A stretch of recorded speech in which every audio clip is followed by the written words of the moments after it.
Welcome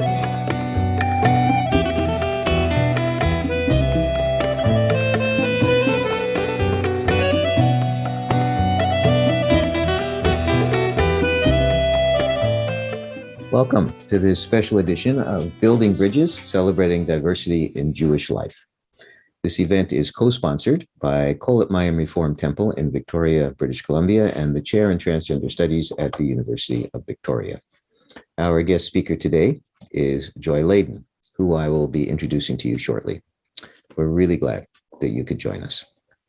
My name is Aaron DeVore, and I am the founder of the Chair in Transgender Studies and proud to be an active member at Kohelet Mayim. So at the University of Victoria, we start our events with a territorial acknowledgement, and we acknowledge with respect the Lekwungen speaking peoples on whose traditional territory the University of Victoria stands, and the Songhees, Esquimalt, and Wasanich people whose historical relationships with the land continue to this day. This event is co-sponsored by the Chair in Transgender Studies and Kohelet Mayim Reform Temple, and it is part of Kohelet Mayim's 6-part series of talks on the theme of building bridges, celebrating diversity in Jewish life. The stellar list of speakers includes Indigenous, Black, Asian, feminist, gender and sexually diverse and differently abled advocates whose vision, wisdom, and activism serves to make our world a better place. Kohelet Mayim means Voices of the Water. It is Victoria's Reformed Jewish congregation. Founded in 1998, Kohelet Mayim is a diverse congregation made up of individuals of all ages, from secular, religious, Ashkenazi, and Sephardic backgrounds, including interfaith couples, LGBTQ+ people, and members with varying abilities. Dedicated to Jewish continuity, Kohelet Mayim has a strong focus on learning about, practicing, and celebrating Jewish life. The Chair in Transgender Studies is the world's first Chair in Transgender Studies. We work to provide inspiration and hope to trans plus people and all our allies everywhere. We contribute to the development and communication of accurate, research-based, real-world knowledge about trans plus people that can be used to build better policies and laws, and to drive social change. We also help to build strong and resilient trans plus social and cultural communities and individual well-being by facilitating arts, cultural, and social activities. And in all that we do, we are committed to applying an intersectional lens in our work to advance reconciliation, racial justice, equity, and inclusion for all. In addition to our ongoing public lecture series, such as today's talk, we offer many other services and activities, including the world's largest transgender archives, interdisciplinary and international biennial Moving Trans History Forward conferences, scholarships for UVic students, fellowships for visitors, and arts and cultural events. Please look for us on the web and in social media. Joy Ladin is our speaker today. Joy Ladin will be speaking about Jonah, God and Other Strangers, reading the Torah from a trans perspective. Joy Ladin is the first openly transgender professor at an Orthodox Jewish institution. She holds a PhD in American literature from Princeton University and long held the Gottesman Chair in English at Yeshiva University. She serves as an emeritus member of the board of Keshet, an organization devoted to the full inclusion of LGBTQ+ Jews in the Jewish world. And I have to say from personal experience, she is an all-around lovely human being. Her most recent book, The Soul of the Stranger, Reading God and Torah from a Transgender Perspective, was a Lambda Literary Award and Triangle Award finalist. Her book, The Book of Anna, won the 2021 Beru Poetry Award from the National Jewish Book Awards, and in 2022, Joy Ladin was awarded a Massachusetts Cultural Council Artists Fellowship. Watch for her new book of poems, forthcoming very soon, called Shekhinah Speaks, which is in the voice of the Shekhinah, the feminine aspect of the divine. In this talk, Joy will share her personal journey and offer her insights and unique reading of gender identity in the Hebrew Torah. Please welcome Joy Ladin. Thank you to everyone who made this possible. I'm delighted to be here virtually with all of you. I'm going to read for a while, and then Aaron and I will have a brief dialogue, and then we will open it up to comments and questions. I'm often asked how I reconcile being religious with being transgender. For me, there's never been a conflict between them. As long as I can remember, I felt that I was female. And as long as I can remember, I've sensed God's presence. I've gotten used to talking about being transgender, but no matter how much I talk about my relationship with God, it still makes me squirm to say I feel God's presence. I grew up surrounded by people for whom God is God, an empty word or an outdated superstition, a symbol of ideals that human beings find it hard to live up to. Even at Hebrew school and synagogue, I didn't dare let anyone guess that to me, God wasn't an abstraction, but someone who was there, invisible, but as real as cold or warmth or humidity. No one else I knew seemed to experience God as a living presence. But when I read the Torah, the Hebrew Bible, that was the God I found there. The Torah portrays God as passionately involved with human lives, not just with extraordinary individuals like Abraham and Sarah, but with everyone. God doesn't buy or sell, but insists that we do so honestly. God doesn't have parents, but is concerned about how we treat ours. God doesn't live in space or time, but wants us to give meaning to the seasons and places of our lives. But the Torah also makes it clear that though God is present in human lives, God is not human.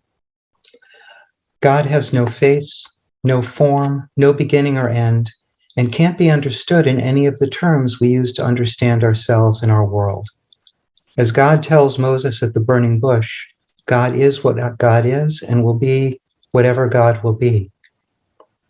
This invisible, incomprehensible, but undeniably present God is the God I grew up with. Not because my family was religious, they weren't. Not because we read Torah together, we certainly didn't. Not even because religious teachers or rabbis taught me to think about God this way. Unfortunately, no one taught me to think about God at all. It's because, as long as I can remember, this was the God to whom I woke and with whom I fell asleep, the God to whom I whispered and whimpered, pleaded, and sometimes screamed. To me, God wasn't a mystical experience. God was a fact of life, like my parents. But I felt closer to God than to my parents. My parents, like other human beings, identified me with my male body. To them, I was a boy named Jay, and both because I loved them and because I was terrified of being rejected if they guessed the truth, I did my best to act like the boy they thought I was. God never mistook me for the body others saw. God knew who I truly was and how alone I felt, because God, like me, had no body to make God visible, no face human beings could see. To God, I suspect I didn't seem so different from the kids I grew up with. Like other children, I ate and slept and went to school, rode my bike, played, was self-centered and sometimes cruel, careless of the truth and others' feelings. But even though in most ways I was like other children, I always felt I was something else, something that had no name or place in the world. Nowadays, I'd say that because I didn't fit into the gender binary that defines everyone as either male or female, I couldn't feel that I was really part of humanity. But when I was a kid, all I knew was that my sense of being female made me different in ways that were shameful and dangerous, ways that kept others from seeing or understanding or loving me. Of course, none of us are exactly who we seem to be. Few people old enough to think about it would say that their bodies perfectly express who they are, although I've spoken to a couple of undergraduates who assure me that that their bodies do express who they are, and not surprisingly, they're fabulously attractive. But most of us feel like there's at least a little slippage between our bodies and that other people see and who we know ourselves to be. Gender and other identities are always compromises that require us to sacrifice some of our messy individuality in order to fit into our families, friendships, and communities.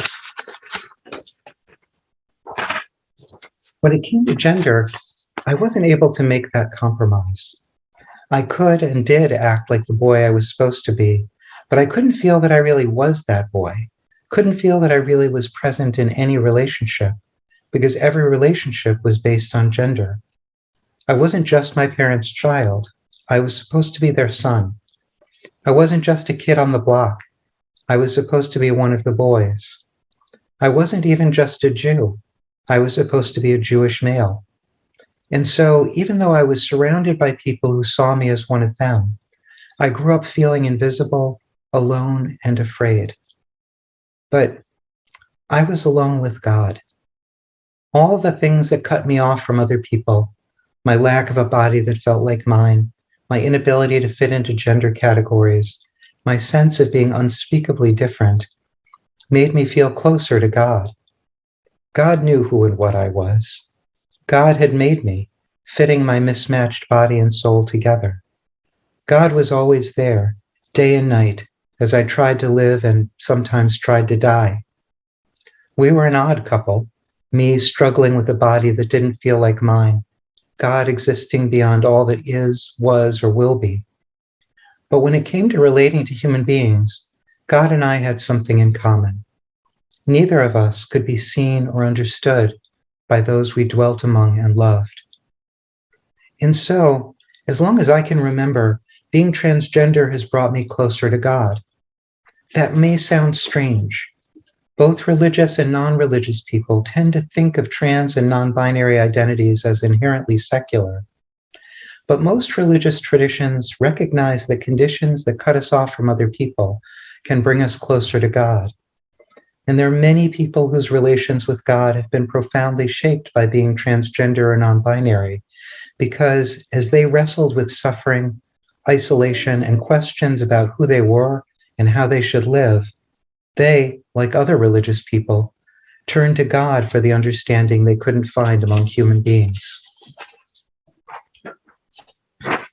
There's a lot more awareness of trans and non-binary people today than when I was growing up.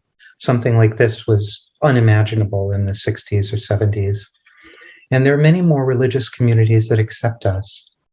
But even the most welcoming communities have just begun to consider how religious traditions, based on the assumption that human beings are either and always male or female, can speak to people who don't fit those categories.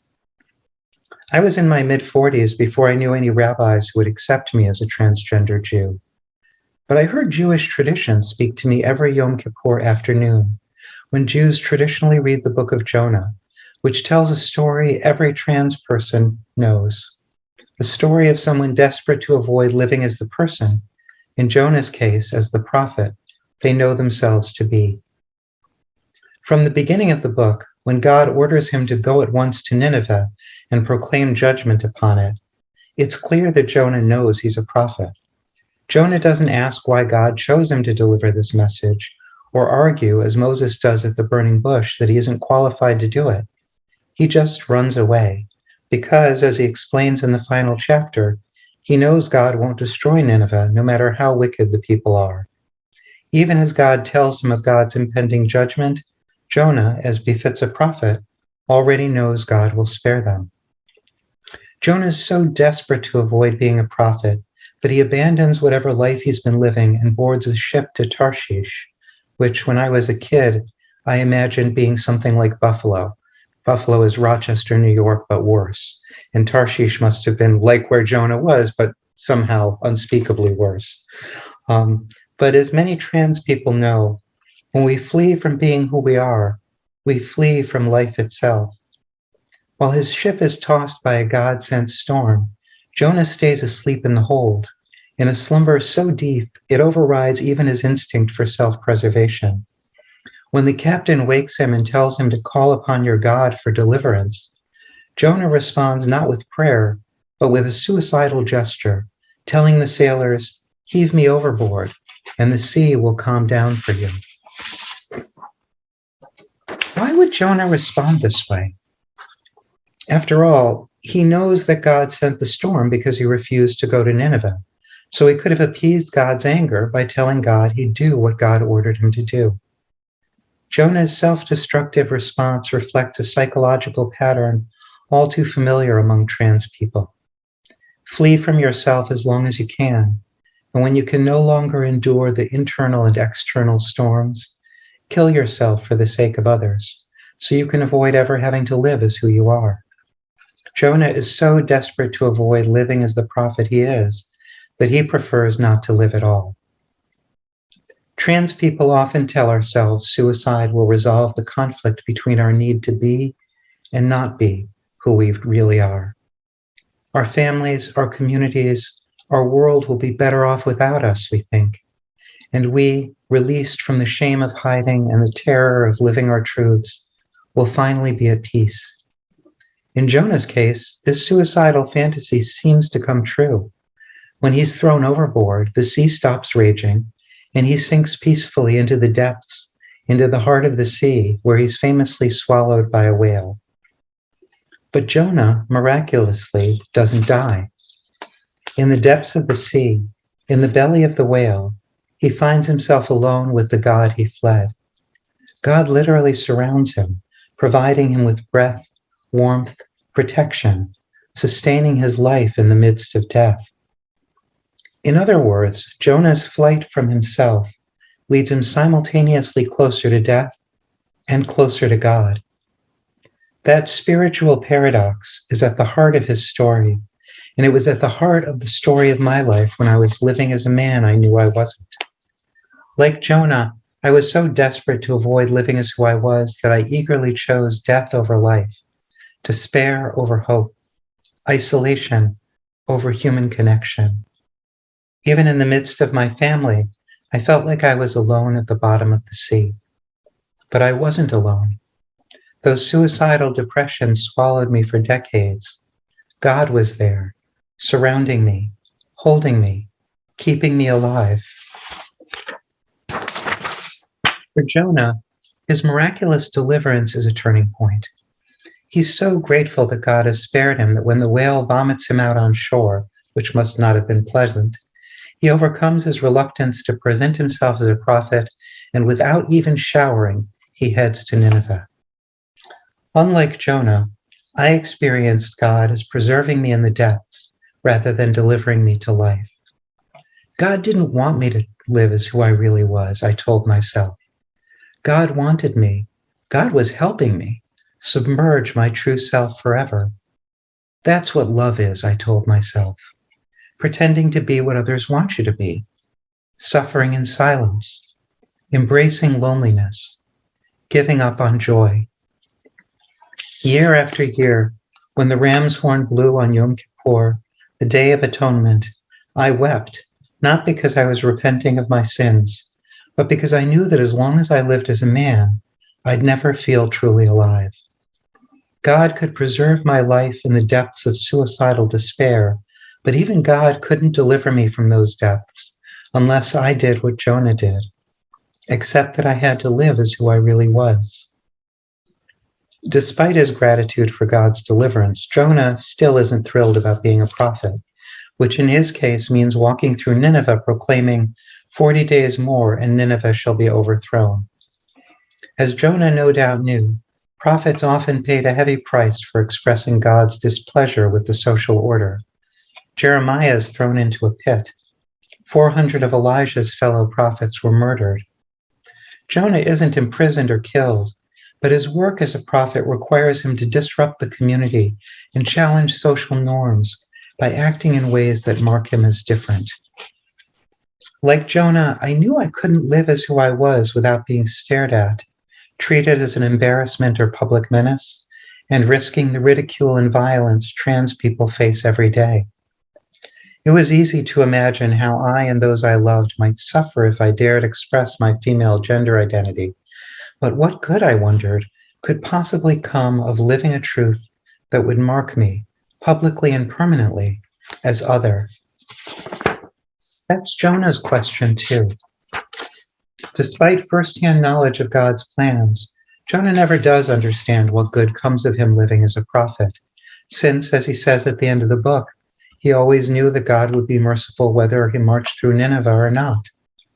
But unlike Jonah, the people of Nineveh couldn't hear God summoning them to change their lives.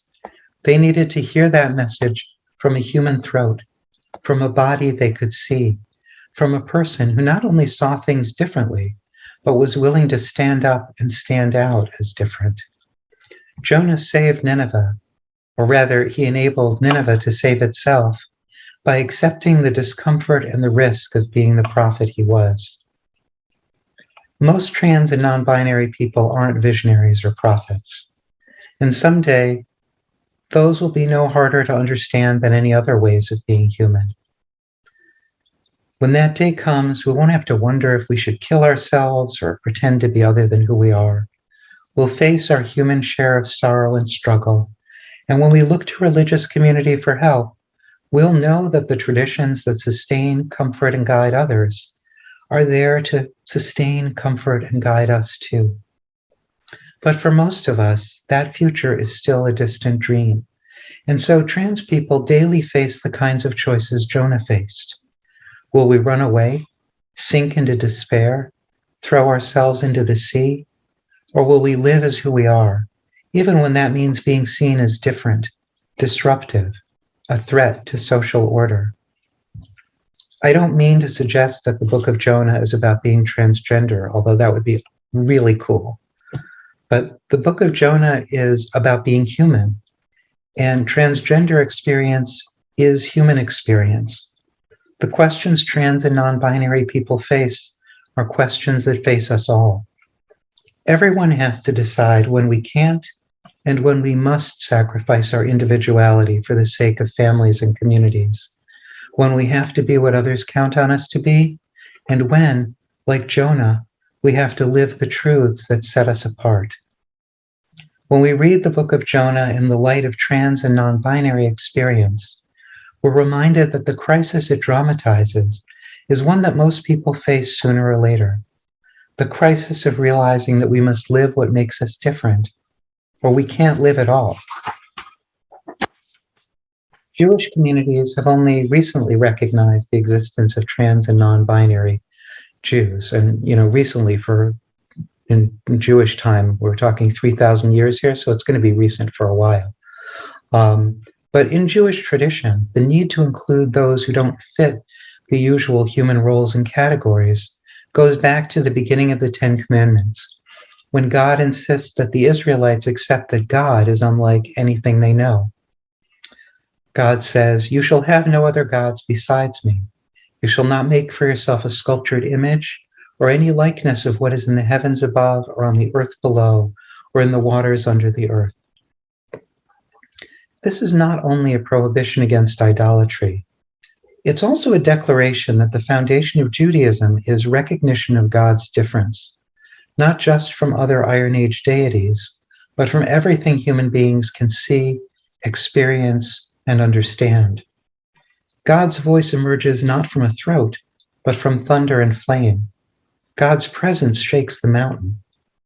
If we treat God as a deity we can understand, we're repeating our own version of the making of the golden calf. If we don't recognize God's incomprehensible difference, we aren't recognizing God. When I was a child, I thought God, like me, despaired of finding a place in human community because we were both too different to fit fundamental roles and categories. But even in the midst of the genocidal rages that lead God to consider wiping out the Israelites after they make the golden calf and refuse to occupy Canaan, God never stops believing that we, can make a place for a being who doesn't fit the roles and categories that are the basis for communal relationships. And God is right. Shocker, I know. But God is right. Human communities can include individuals who are too different to fit in. Social scientists call people in that position hyperminorities. W.E.B. Du Bois, the great African-American sociologist and activist, used a simpler term, saying that his own position as a Harvard-educated African-American with a PhD at the turn of the 20th century made him a problem. Between me and the other world, he wrote, there's ever an unasked question, unasked by some through feelings of delicacy, by others through the difficulty of rightly framing it. All, nevertheless, flutter round it. They approach me in a half-hesitant sort of way, eye me curiously or compassionately, and then, instead of saying directly, how does it feel to be a problem? They say, I know an excellent colored man in my town, or I fought at Mechanicsville, or do not these Southern outrages make your blood boil? At these I smile, or am interested, or reduce the boiling to a simmer, as the occasion may require. To the real question, how does it feel to be a problem? I answer seldom a word. Like God among the Israelites, Du Bois is not only different from the people who surround him, he's different in ways that make it impossible for them to understand him, because he doesn't fit the roles and categories assigned to people of color by the brutal early 20th century version of America's racial binary. His difference, impossible for white people to ignore and impossible for them to comprehend, makes Du Bois, to them, a problem. Now that I live as myself, I often feel like a problem. I live in communities where I'm the only one who's different in the way I'm different, the only person who doesn't fit or make sense in what Du Bois would call the other world of binary gender. Like Du Bois among white Northerners, I have a place in that other world, or rather, I have places in a few of the communities that are part of the world of binary gender. And I don't hide my difference. It's public knowledge that I'm trans. But if others say nothing about it, I say nothing. If someone says they know an excellent transgender person, which happens from time to time, I smile. If they tell me that they support LGBTQ rights, I show interest and encouragement. If they express anger at the mistreatment of LGBTQ people, I, like Du Bois, try to reduce the boiling to a simmer. No one ever asks, and I never say, how it feels to be a problem. This is not a comfortable position to be in. But for me, it's better to be seen as a problem by a community that makes a place, however awkward, for my difference, than to believe, as I did for most of my life, that I had to choose between concealing who I am or being exiled forever. A devastating choice that many trans and non-binary people continue to face. God's persistence in dwelling among the Israelites suggests that God makes a similar decision. God prefers to be seen as a problem, to be recognized as a being the Israelites can't understand, than not to be seen at all. And as far as God and the Torah are concerned, God is a problem that's easily solved. Everyone should always accommodate God, no matter how strange or burdensome God's demands may seem. This approach also works really well with trans people. If you just do what we ask, we won't give you any trouble. But as the frequent conflicts between God and the Israelites in the Book of Numbers shows, it can be hard for communities to accommodate hyperminorities, and easy for hyperminorities to feel rejected when they don't. By definition, hyperminorities are different in ways others don't understand, and so our feelings and needs can be difficult to anticipate, and the accommodations we require may not seem to make sense. We see those difficulties in God's responses to the Israelites' complaints about their God-given diet of manna, which they eat for every meal, day after day, year after year, for 40 years. It's not surprising that the Israelites would get tired of this monotonous diet. The Torah rather proudly tells us that no matter how it was prepared, it tasted like rich cream. And nothing is more human than complaining about the food. But to God, the Israelites' desire for a varied diet seems like rejection, and the gratitude for it God expects feels to the Israelites like an unreasonable demand that they upend their most basic tastes and habits. Like most people, I live on both sides of this situation. In some communities, I'm the misunderstood minority who's seen as a problem. In others, I'm part of the majority that doesn't understand the feelings of those who are different. At my university, I was both at once. in the majority as a relatively able-bodied white person of Ashkenazi descent, and as an openly trans person, the only one of my kind. To the extent that God's difficulties among the Israelites reflect God's position as a hyper-minority, this means that most of us, I would guess all of us, have something in common with God. Whether we're the only openly non-binary person in a given organization, the only Black Jew in an otherwise white synagogue, the only white person living in a Black community, the only blind person at a school where everyone else can see, no matter who or what we are, we each may find ourselves in the position of being problematic hyper-minorities in some communities, no matter how well we fit into others. At one time or another, most of us will feel invisible and incomprehensible to those we live with and love, and be wounded by words and actions which, to most of the community, are just routine. In the commandment not to oppress the stranger, God summons us to recognize this invisible kinship between those who are most marginalized and those who are most central to communities, to see that no matter how different others seem, the experience of being seen as different is something we all have in common. God says, it's in a number of different versions, over and over again, "You shall not oppress a stranger, for you know the soul of the stranger, having yourselves been strangers in the land of Egypt." This commandment combines hard-headed realism, the acknowledgement that even Israelites who were oppressed as strangers in the land of Egypt are likely to turn around and oppress others when they have a chance, with the idealistic belief that people who enjoy the privilege and power of being us can and will identify with those they see as them. I've thrilled to those words since I first read them as a child, but I never believed anyone would live up to them. My skepticism was reinforced every time my family saw a man they considered queer. We didn't respond as the commandment imagines, by affirming that because Jews had been seen as strangers in the land of Egypt, we knew the soul of the queer. Instead, our stares, facial expressions, and mutterings made it clear that we didn't want to understand such a man.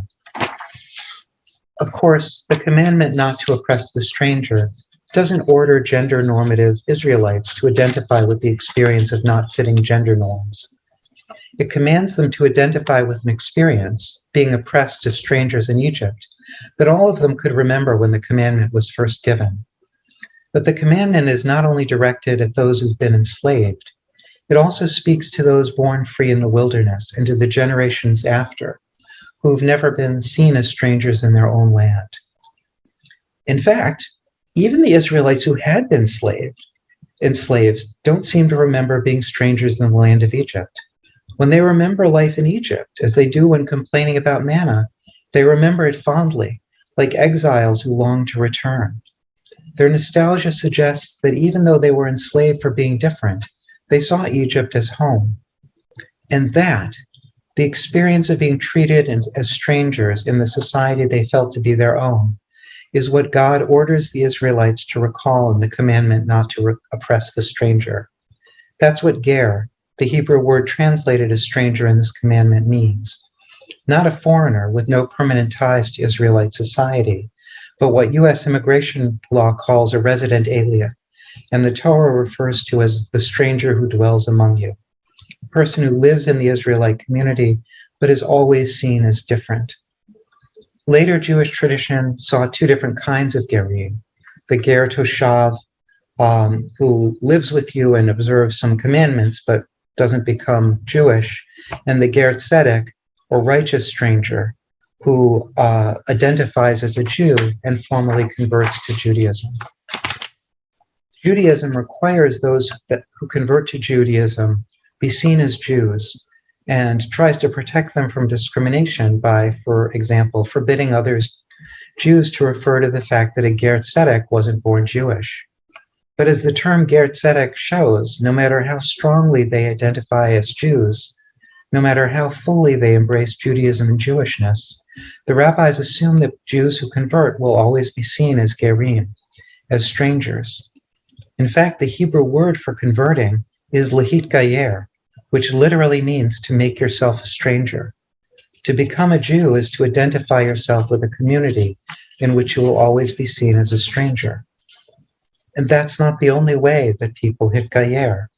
Immigrants make strangers of themselves when they take new homes in communities where their accents or mores will always mark them as different. And I made a stranger of myself when I stopped living as a man and started living as a woman. People who'd always greeted me on the street or at synagogue walked by without a sign of recognition. They weren't trying to slight me. They'd known me as a man. As a woman, I was a stranger. But ger and lehitgayer don't refer to the kind of sudden estrangement I experienced as a result of gender transition. They refer to the long-term situation of living in a community in which, no matter how long or how well known we are, we're always seen as too different to fit in. After the shock of transition wears off, that's the position that many openly trans and non-binary people find ourselves in. And that's the position rabbis expect Jews who convert to face in Jewish communities. The price of living as who we truly are is that we're seen as gerim, as strangers. Maybe we're admired for our courage, but we're seen as strangers nonetheless. The Torah makes it clear that gerim are built into God's idea of Jewish community and religion. In fact, even while the Jews are walking out of Egypt, God commands that when they celebrate the Passover in the future, they have to make sure to make a place for the gerim to celebrate Passover, which has got to be the absolute last thing on the minds of the people who are leaving Egypt in the middle of the night. But for God, this is top of mind. To God, making a place for the stranger, even at the ritual that defines and celebrates Israelite identity, is so important that this is among the first commandments God gives after they begin to leave Egypt. But in the commandment not to oppress the stranger, God goes beyond ordering the Israelites to make a place for gerim. Though God doesn't use the term, the commandment requires every Israelite to hitgayer, to identify as strangers, both collectively, as members of a people who are treated as strangers, and individually, by knowing and acknowledging that we know the soul, the experience of being seen as strangers in our own communities. When I was growing up, I was sure God and I were the only strangers in a world of human beings who fit gender and other defining roles and categories perfectly. I now know how wrong I was. Few people identify as trans or non-binary, but no one perfectly fits the roles our communities assign us, or the categories that define who and what we're supposed to be. God's assumption is right, because the sense of being different is part of being human. Whether or not we've had the experience of being treated as gerim, we all know, and whether or not we admit it, we all have the soul of the stranger. Thank you. Thank you, Joy. I have a few points that you raised that I wanted to pursue with you and have a little conversation with you about. So let's start with childhood or young life anyway. And you spoke about growing up feeling invisible, afraid, and alone. But you also said that you didn't feel entirely alone because God and I had something in common. Neither of us could be seen or understood by those we dwelt among and loved. Your life has changed a lot since then. And so my question is, how well seen and understood do you feel now?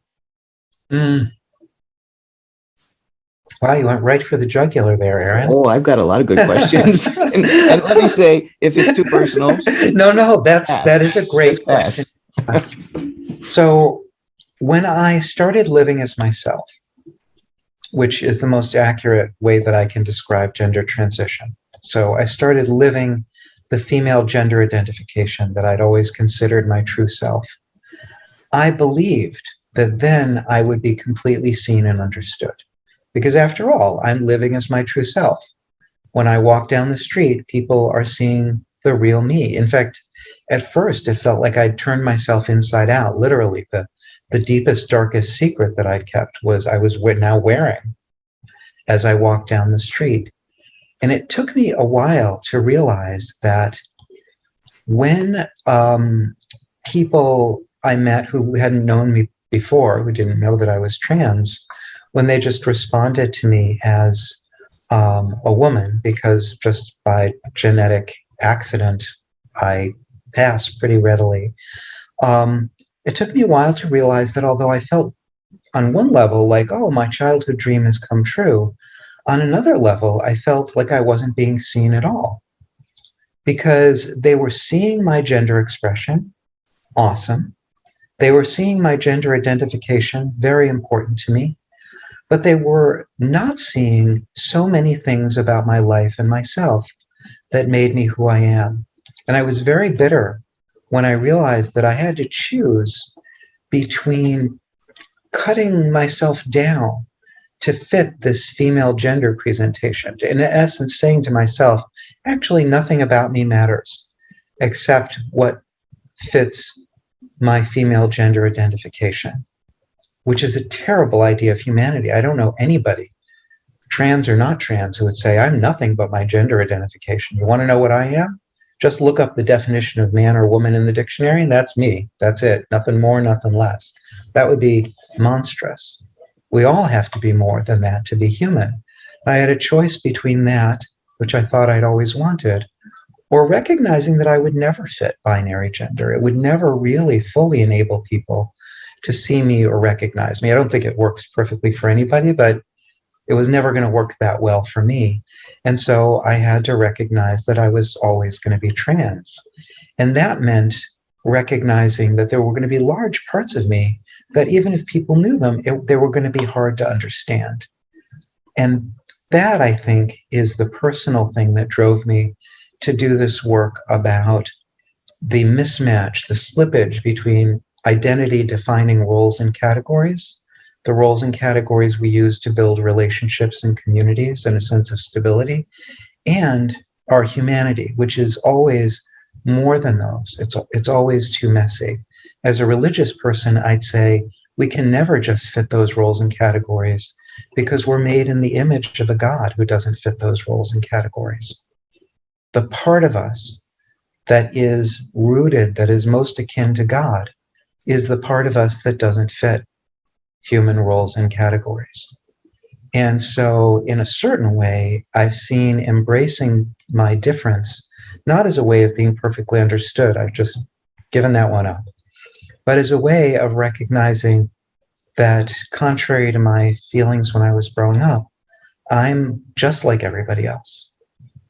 That in my sense of difference, in my sense of being more than any roles or categories can ever make visible or comprehensible, that's something I have in common with everyone.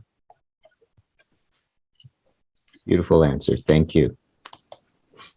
I do have a couple of more questions, and we have a few more minutes. How has your sense of God's presence in your life changed over the years? Can you identify key turning points? And has there been any difference in how God felt to you before, during, and since your transition?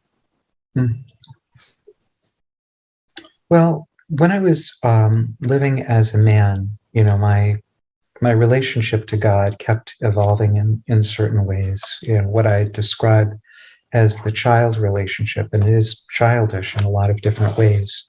There's an anthropomorphic over-identification with God, which helped me stay alive as a child. Oh yeah, God's just like me. This is not only flattering, but it made me feel less alone.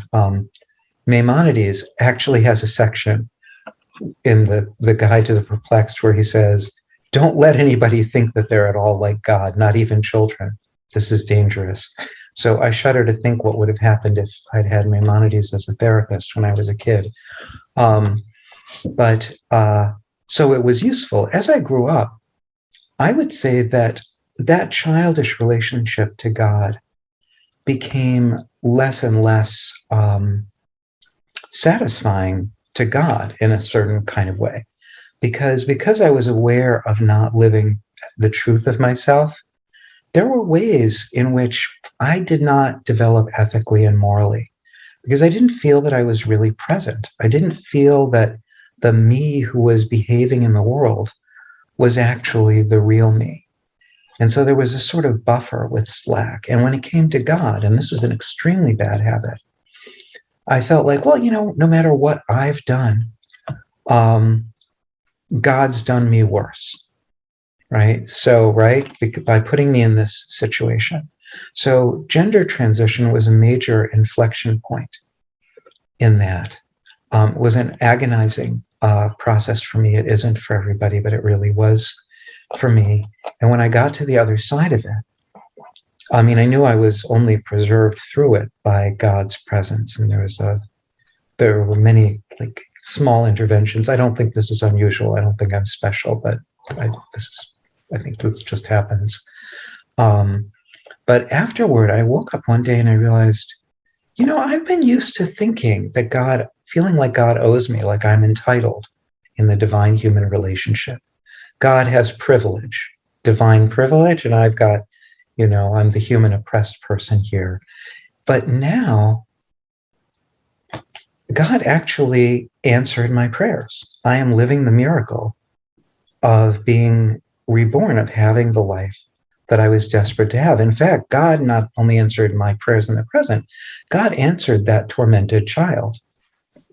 God exists outside of time. And so literally every version of me was answered at once.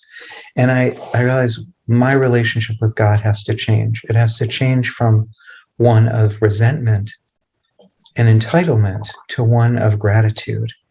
And I wanted to give something back. Somebody who was raised in a religious tradition, I think, would just say, I wanted to serve.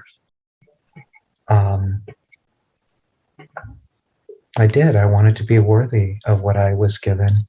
And I was aware that I profoundly was not worthy, which I think is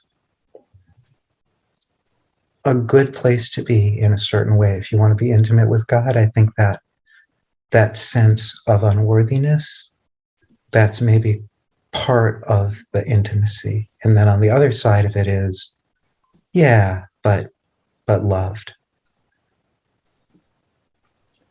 Well, Joy, your writing and your speaking and simply the example of your life is certainly, from my point of view, giving a lot back to a lot of people. And you'll get a chance to look at the chat later and see that there are others saying that right now as we speak.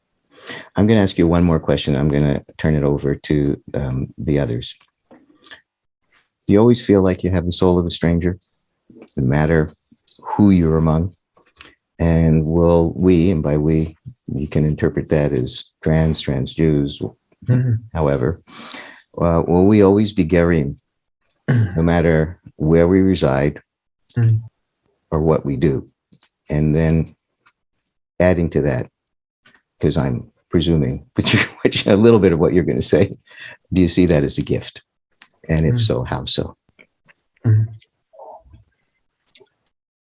So,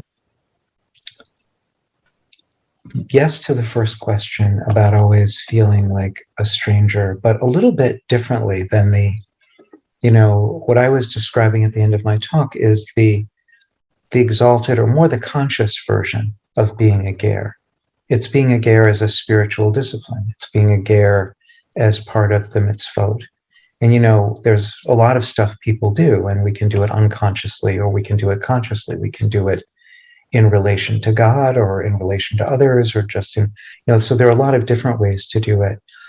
The way that I'm answering your question now has to do with what I think is a developmental damage that came from growing up and spending so much of my life assuming that I really wasn't part of any of the communities that I supposedly belonged to. I never developed a sense of community, and I think it's a real sense. This is not true by any means of all trans or non-binary people. I think, some of the other abuse in my, anyway, my childhood was messed up in different ways, and this is what happened to me.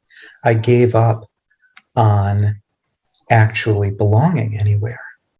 And so I never developed a sense of community, which is the sense of feeling yourself connected to this abstract thing.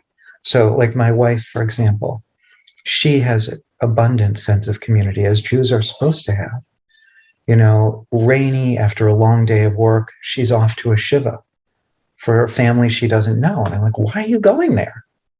That's crazy. She's like, well, I'm a member of the community. This is a death in my community. And then I'm like, oh, right. Sense of community, those who have it. It's kind of like color blindness. It's not that I'm against it. It's just that unless I'm confronted with it in a certain way, or like I imagine colorblind people develop tricks for crossing the street and things like that. So I develop tricks for I look around and look at what people who have a sense of community are doing. And I'm like, right, do what those kids, the cool kids are doing. They have a sense of belonging. So act like that. I have been in spaces where trans and non-binary people are us. And they're mostly temporary spaces, I would say. I've been in a couple of spiritual communities that have trans leadership. And I've only gone in and out, so I don't know what they would feel like on long term. But I have to say that the sense of difference there was much lower than it is in normal places. So, you know, I think trans and non-binary people are like any other people.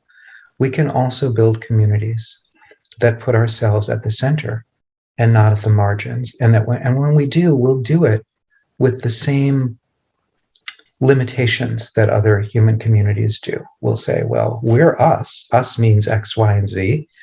People who are not us, well, they're not us. They're not in the community, or they're at the margin, or they're, right? So we'll do things like that, and we'll have roles and categories that we use to consolidate that sense of us. And I've been in those spaces, and it's kind of a break. But I also think that we can do better, that exactly like Moses and God want the Israelites to do better after they leave Egypt, right? You have just been slaves, people. You've just been made strangers in your own land. Moses names his kid, I've been a stranger in a strange land. If, you know, can't we imprint on the Jewish soul, on the Jewish spiritual DNA, this experience of being a ger? And I would say trans and non-binary people, I think Jews didn't do particularly well with that, you know, no better than other peoples, I would say. But I think trans and non-binary people, because most of the world will continue not to really work for us, because most of the world's going to continue to work on models of gender that either have no slot for us, or the only slot they have for us is other, which is better than no slot, but it's still not so much in terms of being understood or fitting in. So I think that we could be on the spiritual cutting edge in terms of that discipline and promoting that discipline. And in that sense, I do think it's a gift, because I think it enables me, not, unfortunately, it doesn't enable me to transcend my whiteness and all of the other crap that I internalized as an American. It doesn't enable me to do that, but it does give me a way and a pull beyond those things, and a way to connect with people who are too different for me to understand. And because I'm trans, I can say, oh, right, too different to understand. Been there, lived there. I can relate to that. As I fully expected, very deep, very thoughtful, and very moving. And I thank you for the vulnerability that you show in the process of teaching all of us a few new things. So, thank you.